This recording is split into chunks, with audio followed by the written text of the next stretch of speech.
philosophy and its place in American history? Well, I always point out the fact that the Tea Party movement became larger and larger every time the mainstream media attacked it. The same mainstream media that made Barack Obama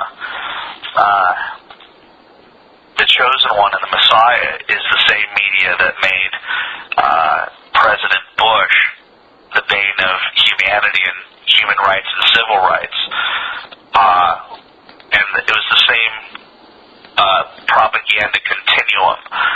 And so the very people who for 8 years crafted the mythology of the aggrieved left-wing war protester having his right to protest quashed by the Bush administration and right-wingers, there are no examples that they can give.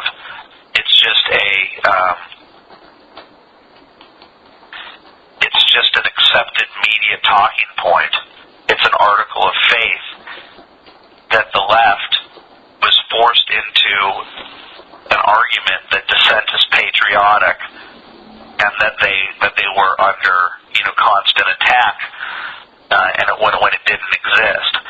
So when the media crafted an all-purpose protection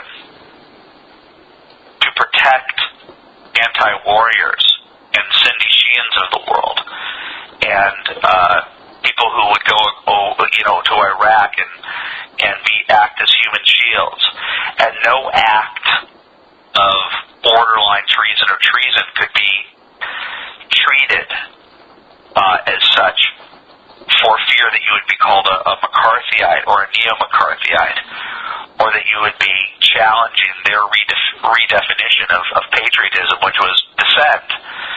So so soon into the Barack Obama administration, for the other side of the political equation to get that protest spirit, for the mainstream media to act as the cudgel and to claim that these people don't have a legitimate right to protest and to ascribe to them negative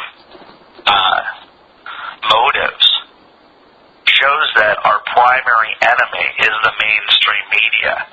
They realize it's not just their economic model that's going down, but they've been exposed, perhaps, of having been complicit for a lot longer than we possibly have known, for using their position as objective journalists as a means to push their very specific left-of-center agenda. And it's been the pesky Tea Party movement, unnamed Tea Party movement, that is filling in the void where Republican leadership put it or wouldn't. And I couldn't be more grateful for the movement, and I couldn't be more grateful that there isn't a single politician that has successfully commandeered the movement for his or her political gain. I think that speaks to its effectiveness.